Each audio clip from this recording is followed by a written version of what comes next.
Assalamualaikum warahmatullahi wabarakatuh. Bismillahirrahmanirrahim. Alhamdulillahirabbil alamin. Shalatu wassalamu ala asyrofil mursalin sayyidina maulana Muhammadin wa ala alihi washabihi ajmain. Amma ba'du. Sederenge kula takdim teng para sing rawuh. Dongaaken Sayyid Muhammad Ikhlas, muridé mau cerita sangu mbek rabi.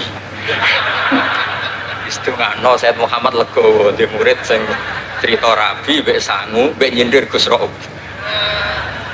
Ingkang kula hormati wonten Gus Raub, wonten Habib Husain, Habib Syekh Abud, wonten Habib Soleh Al-Kafs dan ingkang kula hormati. Kula berpikir begini ya. Kula ikrar guys. Kula tak sering bahasa Indonesia mawon. Kula ikrar seikrarnya yang diceritakan para saksi tadi, murid-murid beliau adalah benar. Sebab itu kula ikut bersaksi yang membela jenengan sehingga menangi Sayyid Muhammad. Ya ora wajah ganteng kok Sayyid Muhammad. Tapi banggalah nanti mau jenengan mlebu swarga dimodifikasi pun ganteng. Oke, wonten cerita ngeten Habib Husain, wonten orang tanya, Gus kenapa Nabi itu kok ganteng, wali kok ganteng? Sing jawab ya lucu. Kok Nabi mesti mlebu swarga, dadi mrubahe ra akeh-akeh. Dadi mulane sing rapati ganteng kudu ngibadahe sing tenanan karena mlebono swarga wong ra ganteng butuh ekstra salon malaikat. Niku. Begini Pak Hasan, ini tonggo kula sering ngaji teng Bojonegoro, terus piyambake nggih sakjane ra di rival kalian kula. Begini Pak Hasan, tadi kata Mas Lutfi itu pengganti dari nama sinten Syihab.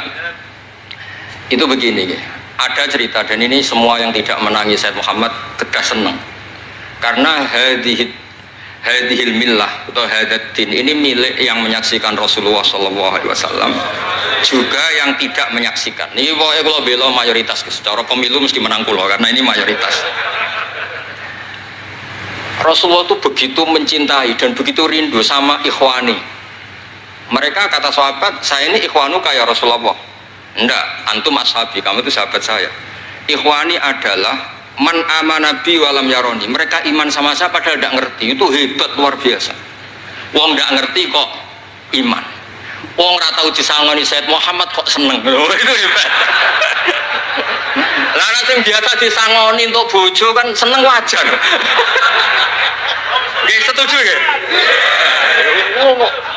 Mboten niki kan argumentasi ilmiah. Saya ini ini seksinya Gus Rob, saya ini diantara muridnya Mbah Mun yang kompetitor ilmiahnya baik, termasuk kategori A. Kategori A. Masalah ilmiah loh, nah, masalah budaya kalau biasa. Tapi biasanya saya itu berkah. Nabi itu nggak pernah negur orang yang ibadahnya biasa-biasa saja. Yang ditegur adalah yang ibadahnya berlebihan, yaitu Abdullah bin Amr bin As. Ngerti sampe? Yang ditegur sama yang nggak ditegur itu baik mana? Yang nggak ditegur. Nabi itu tidak pernah negur orang yang ngimami pakai kulhu, tapi pakai Baqarah ditegur. Soalnya kalau lagi partai kaum duafa nih, kalau suara sadil bonati, tapi ini hak. Sehingga dalam banyak cerita dan ini disepakati banyak ulama, Uwais Al-Qarni itu lam yaltaki Rasulullah SAW walam yarohu. Hampir semua riwayat bilang Uwais Al-Qarni itu tidak melihat Rasulullah. Beliau itu sering nangis karena tetangga-tetangganya sudah sowan Rasulullah dan tentu mereka menjadi sahabat karena sudah sowan Rasulullah. Tapi Uwais Al-Qarni di ibu mokongnya ra karuan, ditinggal lu ra gelem, mokong cerewet ngamuan njuk ngelayani Uwais Al-Qarni. Uwais Al-Qarni itu lebih berpegangan konstitusi bahwa birrul walidain terutama ibu itu amru Rasulillah, ummuka. Tapi apa yang terjadi? Uwais Al-Qarni yang tidak pernah sowan Rasulullah digelari khairul qurun Uwais Al-Qarni karena taat ning gone mandate Rasulullah ngene iku khidmah kalian enten ibu. Padahal boten di zamannya beliau sebetulnya menangi zaman Rasulullah, enggak sowan. Maksud kula Pak Hasan, dadi sing ora roh-roh ya aja terus sampean ngrasa luwih tinggi. Nggih biasa mawon, kabeh iku sementing ikhlas ridane Allah Subhanahu wa taala. Nah niki terus Bukan ini masalah konstitusi, soal masalah al-kutub, al-mu'allafah. Saya ini tadi kata Gus Raum, saya itu orang mungkin yang tidak mulazim ke Sayyid Muhammad, tapi kata tadi Mas Lutfi, kalau sanad ke Sayyid Alawi saya tentu lewat Mbah Mun. Itu teman akrabnya bapak saya. Dulu ketika beliau mondok di Mekah itu yang nganter mbah kandung saya, namanya Mbah Sidik. Jadi keluarga saya ya pokoknya muamalah terus musohabah semuanya sama keluarganya Gus Raum itu minal ajdan. Ya sampai kadang beda pilihan presiden tapi tetap rukun karena nganggep itu urusan akidah, ini biasa mawon apa biasa. Begini, niki rungokno tenan. Saya entah berapa kali sampai lupa nyetak kitab, tapi bukan nyetak komersial. Saya lagi bukan komersial, jadi ini nggak perlu menyinggung siapapun, nggak komersial. Al-Hajju Fadha'il wa Ahkam itu saya nyetak entah berapa kali, dan semua yang saya kasih Gus Rob itu mesti terus minta dibacakan. Kenapa? Karena semua fikih di Indonesia itu pasti bilang ar-ramyu itu ba'das zawal. Semua takrib, mu'in, i'ana, semuanya pasti ar-ramyu itu ba'das zawal. Kunna natahayyanu fa idza zalati syamsu romaina. Kita ini nunggu zawalu syamsi baru romaina. Ramyu yaumil hadi asyar. Ketika ada peristiwa mu'assim, terowongan Mina, karena jutaan orang ke titik yang sama di jam yang sama. Sama lagi jutaan orang ke titik yang sama di jam yang akhirnya Sayyid Muhammad memberanikan diri fatwa secara terbuka bahwa boleh ramyu keblas zawal. Mereka mesti komplain, iki kita apa? Sampai komplain, saya bilang ini yang ngarang putune Kanjeng Nabi. Kabeh bantah. Tak didono takbir, dan beliau cara ngendikan masuk akal. Ya, ini sering haji napa mari sakniki haji yo wonten sing bisnis bareng wae sing haji lah iki cerita. Sing haji, sing bisnis sing haji tenan pokoke haji. Sebetulnya dalam ramyu itu kan boleh nafar awal, berarti selesai tanggal 12, bisa nafar sani sampai tanggal 13. Terus kata Sayyid Muhammad, jika bisa iskotur ramyi yauma salisa asar bil kulliyah, bisa menggugurkan ramyu tanggal 13 bil kulliyah. Fali ayya juzat takdim min babi aula, apalagi ini sekedar takdimul waktu. Dan beliau bilang di kitab Al-Hajju Fadha'il wa Ahkam, dan tidak yusamma mukhalafatan. Kenapa ada mukhalafah? Itla ilzama fihi bitasrah, karena Rasulullah tidak mengendikan bahwa ini harus begini. Itu hanya fi'lu. Fi'lu bisa ya dulu alal jawaz, bisa alal aulawiyah, nggak ada jaminan kalau itu syarat apa? Sah. Terus akhirnya orang tuh ayam semua, tenang semua. Berdasar fatwa Sayyid Muhammad yang kita sosialisasikan. Saya baca itu berkali-kali. Jadi saya cerita, jadi ini benar-benar cerita naskahnya Sayyid Muhammad. Orang cerita sanggup. Terus kedua, tawaful haid. Saya sering ketemu orang-orang yang nekuni medis. Gus, kalau kita pakai obat itu kadang masalah, ada efek samping gini-gini. Padahal kalau kita nunggu suci kayak cerita Sayyidah Aisyah, Rasulullah itu pimpinan. Mereka pasti ikhlas disuruh nunggu Sayyidah Aisyah sampai suci kemudian tawaf ifadah. Tapi ini kan kita orang kebanyakan. Hotelnya kalau lama-lama ya kita tidak kuat bayar, kena komplain. Pesawatnya juga gitu, kalau lama-lama juga kena komplain, bisa pulang kan. Dan itu kata Sayyid Muhammad sederhana ketika beliau menyarankan tawaful haid itu intikal madhab saja, atau tidak usah intikal. Kalau mendekati waktunya habis langsung tawaf, tapi nunggu waktunya mepet, karena dengan mepet berarti statusnya darurat, tapi statusnya darurat. Terus kata beliau dengan entengnya ngendikan di mana-mana yang namanya wajib atau syarat sah itu ya ma'al kudroh. Ini tidak kudroh berarti syarat itu hilang. Di mana-mana syarat menjadi syarat ya kalau kudroh. Ini tidak kudroh ya berarti syarat itu hilang. Sehingga terus kita nyaman tawaful haid. Itu di kitab Al-Hajju Fadha'il Ahkam. Bisa dicek bahasan halaman 115 itu. Ini bukan cerita Malaysia, cerita tek. Jadi buat ini serius. Karena tadi kan orang-orang bisa guyon cerita nikah, berarti Anda tukang nikah. Nah kalau sekarang guyon karena ilmu, berarti Anda mubarak betul. Cerita nikah iso guyu, cerita ilmu iso guyu, berarti waras sampean. Ternyata bisa senang dengan ilmu, bisa senang. Relax saja. Saya baca kitab beliau yang khataman, ini Gus Rauf saksinya. Saya baca Qawaid Asasiyah itu pasanan khatam tahun 39. Terus poso ini kemarin 45 ini saya juga khatam baca Qawaid Asasiyah. Dulu itu karangan Sayyid Alawi namanya Zubdatul Itqan. Di era Said Muhammad disebut Al-Qawaid Al-Asasiyah fi Ulumil Quran. Saya ngajar di Sarang ya kitab itu di pondoknya Gus Zufur. Saya berkali-kali baca kitab itu di Kudus di pondok saya kemarin khatam. Terus kitab beliau yang saya senang sekali diantaranya tentu Mafahim Yajibu Antus Soha. Tadi Mas Lutfi cerita betapa repotnya Said Muhammad ngadepi Wahabi. Tapi di Indonesia saya sering cerita ke mereka, bahkan sebagian yang berfaham itu di kota banyak yang menjadi minna. Saya cerita begini, la ilaha illallah itu kalimatun dakhala bihal kafiru al-islam. Fakaifa bihadil kalimah. Kok terus jadi tukhriju hadil kalimah al-muslimah minal islam ilal kufri. Orang tahlilan, orang nyekel patok, orang-orang NU yang khol itu nyekel patok yang la ilaha illallah, la ilaha illallah. Itu kalimat yang orang kafir puluhan tahun menjadi muslim. Masa dengan kalimat yang sama menjadi kafir? Itu logikanya tidak kena. Berarti kalimat ini punya dua status. Ya mukminah memukminkan, juga mukafirah mengkafirkan. Itu kan lucu gitu. Dan itu mereka terus menerima. Kayaknya bener Gus Pak. Masa kalimat yang 70 orang misalnya kafir dalam waktu 70 tahun itu karena melafatkan satu kalimat itu saja, la ilaha illallah Muhammadur Rasulullah, langsung menjadi apa? Menjadi muslim atau mukmin. Masa dengan kalimat yang sama hanya karena sambil megang patok terus menjadi apa? Kalimat itu kalimat syahadatul tauhid. Makanya saya mohon para muhibbinnya Said Muhammad itu harus baca kitabnya. Saya ini bukan niat sombong. Saya baca kitab beliau yang saya takriri sampai khatam itu ya Al-Hajju Fadlul Ahkam. Saya sudah lapah berapa kali saya khatam. Terutama di bab Tuaful Haid sama Amram Yukobla Zawad. Terus Mafahim Yajibu Antus Soha, Qawaid Asasiyah, Mafhumut Tatawur wa Tajdid. Terus yang kitab-kitab paling modern terakhir karangan beliau itu Sirah Nabawiyah, syaratnya Alfiyatus Sirahnya Zain Al-Iraqi. Terakhir Mu'alafatus Sayyid Muhammad. Dan saya yang sering juga sinau itu Manhajus Salaf fi Fahmin Nusus. Itu juga termasuk kitab yang sering saya pelajari. Sehingga belajar betul Mas Hasan, boten main-main, belajar betul ya. Maksudnya kalau tidak bisa tak cari di kamus. Kalau nggak bisa semua bukan niat sombong. Pakai sarana saya ini kan bapak saya itu hafal Quran, buyut-buyut saya ini mungkin termasuk orang yang nekuni Quran. Jadi saya kalau nggak paham, ya Allah kita ibadah pantas. Tiang butuh Quran ini jenengan terus mau ora paham kita ora pantas wis. Nah, ya akhirnya paham itu. Nah, dari sekian cerita yang difahami nufus, nah ini supaya sampean clear ya. Saya mohon semohon-mohonnya.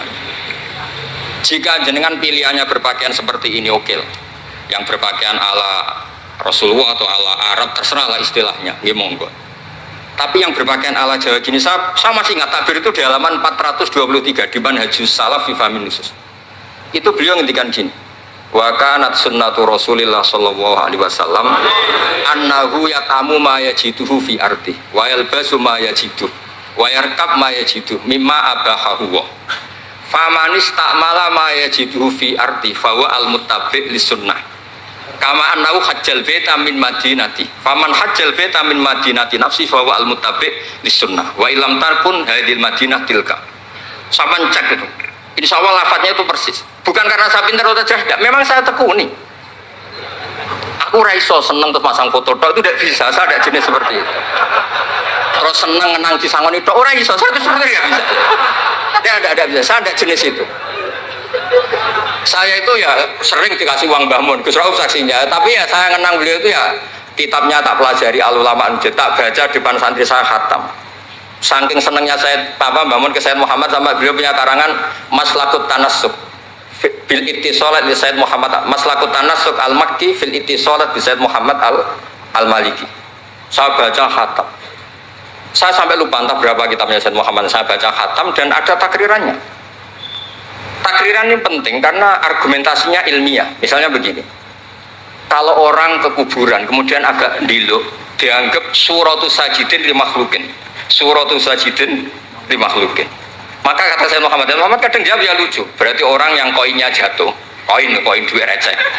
Kalau saya kan mungkin sudah kaya uang kayak itu, koin jatuh tidak tak ambil. Kalau sampean itu kan masih diambil. Itu kan mesti fisuroti sajid atau fisuroti roke. Nah kalau itu dianggap murtad, semua orang yang ngambil HP-nya jatuh, itu semuanya Murtad karena ada suratus sujud li makhlukin, apalagi ini makhluknya koin. Nah ini bukan guyon, ini data ya. Maksudnya tak baca di sini karena memang saya profesional. Tapi jangan ngutang saya, yang berang ngutang saya Gus Robi itu pun sekali ini perjanjian. Saya ini punya buyut-buyut Habib Husain Babut. Buyut-buyut saya itu tukang uzlah. Jadi saya termasuk kiai yang nggak suka diundang. Paling saya hanya ke Pasuruan karena Kiai Hamid Pasuruan itu sepupunya mbak saya. Ke Gus Rob karena putranya guru saya. Pernah diundang Gus Kafabi karena agak-agak dipaksa. Mbah Mun itu ngaji di Pak Karim, berarti jenengan cucu murid. Waduh. Kok pakai ancaman ini Pak? Wah ya sudahlah, saya nurut tuh. Saya nurut, tapi saya bilang begini, saya ini punya pondok Quran, sering deres Quran. Tadi kata Gus Rob sering deres Quran, sering nyemak Quran. Ya monggo kalau berani menanggung hisab itu. Akhirnya terus mun sekali aja karena resiko juga kan mengganggu orang yang deres itu. Buatan ini buatan ancaman, buatan cerita maupun buatan saya biasa.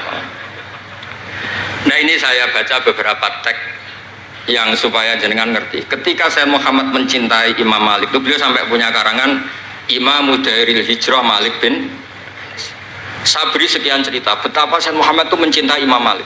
Makanya beliau dengan gelar Al-Maliki. Beliau karuan Al-Hasani tapi beliau menyisipkan gelar apa? Al-Maliki. Kenapa? Saya cerita sekian mazhayanya Imam Malik. Imam Malik itu tidak berpendapat kalau ba'da sholatil asri masuk masjid itu disunatkan sholat. Karena bagaimanapun itu waktu ba'dal asri. Meskipun ada sebab mukorin yaitu masuk masjid. Tapi beliau ada anak kecil. Di sini ada takbirnya, ada anak kecil bilang, ya Syekh kum farkah. Kamu ini sudah Syekh, sudah kiai masuk masjid dan sholat tahiyatul masjid, kum farkah. Beliau tidak debat, langsung sholat. Ketika ditanya, innahu laisa bimadzhabik, itu tidak madzhab engkau ya Malik.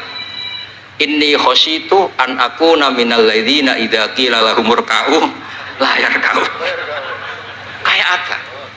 Maksudnya Mas Hasan, kalau seneng Imam Malik, yang ngarang Imam Malik. Kalau senang Sayyid Muhammad ya baca kitabnya. Selain cerita dinikahkan dan cerita dikasih uang. Buat ini ganjarannya kata kula gojlok. Mergi jadi jenengan seneng, jenengan ngomong itu kan ganjaran.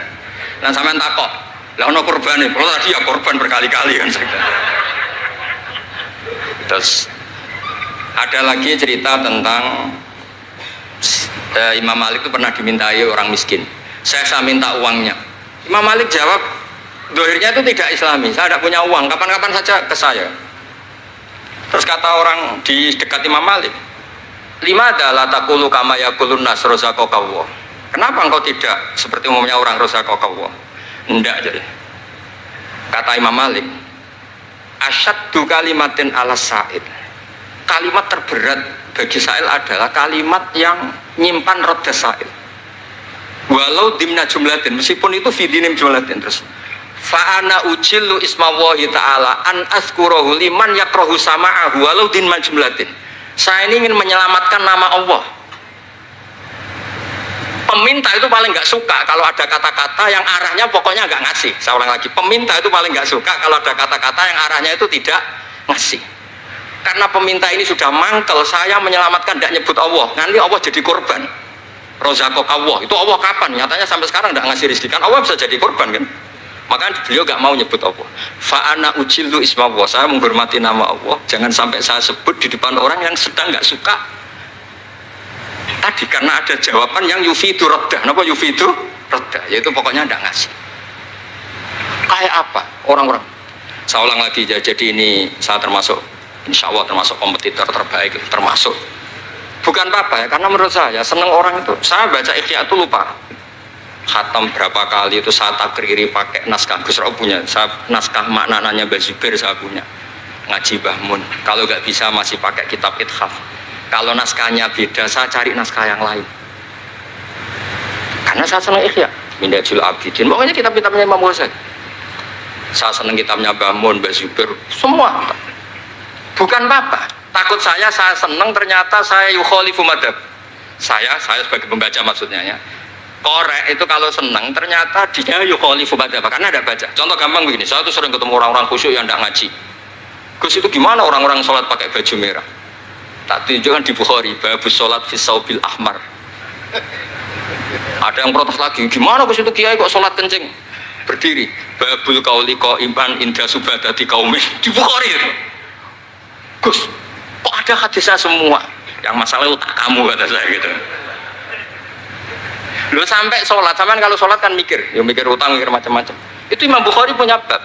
Babul ifkar, tafsirnya Imam Bukhari pakai bab itu babul ifkar di sholat, bab mikir di sholat. Itu dalilnya lucu Bebusen. Kanjeng Nabi itu sholat terus salam ke susu. Ditanya kenapa ke susu? Saya ingat ada dinar di rumah yang belum saya bagi. Berarti ingatnya kan pas sholat. Sampai ya bedanya Nabi ilingnya barang apik sama nuran. Tapi kan podo lah jalan bab. Jadi kalau suwon kitab-kitab Sayyid Muhammad yang jadi makhrajan hasanan lihadil ummah itu harus kita bela mati-matian. Misalnya begini, Ataqah Somadia, mungkin di Jawa Timur disebut Ataqah Kubra, yang baca kulhu beberapa kali, yang katanya bapaknya terus masuk surga itu. Itu kan kalau di kampung saya Gus, kalau ada baca gitu yang selain anaknya tak udah kamu udah usah serius ramlah di bapak. Oh anaknya tenang-tenang. Pernah ada orang ngundang saya, Gus, ngocok Ataqah Kubra Gus. Anaknya mau nggak mangkon, monggo pinar, saya pulang. Kenapa Gus pulang? Karena anaknya ramoco wong liya bukan moco sembrono ya. Sing ana ning hadis awaladin sholihin yatullah, ra ono au kiyayin sholihin yatullah ya. Langsung Gus jenengan ngawur ya dalil. Aku ora ngawur panjenengan iki wong alim, mesti roh tenan. Sing ana ning hadis awaladin sholeh ora au kiyayin soleh. Jadi anak itu penting, malah mau enggak makan atau berokokan. Monggo. Semenjak itu kalau orang undang saya enggak berani kalau enggak khusyuk ngocok. Takut saya pulang. Lah misalnya yang undang bagakno nyangoni saya, sugih saya. Kan mboten ngefek no, teror itu mboten ngefek. Jadi ini penting meskipun guyon, ilmu itu didudukkan. Sayyid Muhammad ngendikan hadis-hadis tentang jumlah kul huwallahu ahad semuanya itu dhaif. Saya pernah ngaji itu di Kudus cerita gini, alhamdulillah kok dhaif. Hadis tentang jumlah la ilaha illallah yang banyak alhamdulillah juga dhaif. Karena kalau itu syarat sahnya harus banyak, berarti begini, mangqala la ilaha illallah mi'ata marrah lagi dakhalal jannah. Berhubung enggak ada jumlah mi'ata marrah, satu pun sudah dakhalal jannah. Kul huwallahu ahad juga sama, di riwayat Bukhari jelas. Ada orang kalau ngimami baca kulhu ditanya, kenapa engkau baca kulhu? Li'annaha sifatur rahman, fa'ana uhibbu an aqra'a biha. Kata Nabi apa? Jibril datang, akhbir ya Muhammad, anna wa yuhibbu bihubbihi qul huwallahu ahad. Dan semua riwayat kadang hanya bilang hubbuka iyyaha adkhalakal jannah. Dan enggak ada riwayat hubbuka iyyaha wa qira'atuka alfa marra wa alfa marra lagi dakhalal. Kalau ada riwayat itu innalillahi wa inna ilaihi raji'un. Kita punya masalah besar karena kita nggak kuat baca lama-lama itu udah kuat. Artinya gini, kita harus menjadikan kitabnya Sayyid Muhammad ketika menvonis hadis-hadis yang jumlahnya besar tadi. La ilaha illallah. Soal kamu lakukan tetap baik, kita sepakat itu baik. Tapi jangan jadi aturan hukum. Saya ulang lagi, baca banyak tentu tetap baik, tapi jangan menjadi aturan. Kalau jadi aturan hukum berarti gini. Dakhalal kafiru fil Islam in qara'a la ilaha illallah alfa marrah mi'ata marrah. Itu yang mengislamkan di masjid capek itu. Karena nunggu alfa marrah. Jadi saya mohon karena agama ini yuridu wa bikumul yusra, agama ini Allah inginnya itu mudah. Bu istu bil hanifiyatis samha, semuanya itu mudah. Tapi jangan tahawun. Jadi kalau suwon tadi alhamdulillah sudah diduga saya 20 menit karena memang saya ini tidak bisa pidato. Saya kalau ngaji di rumah ini Gus Rob saksinya. Saya ngaji biasa 4 jam, 3 jam biasa ngaji.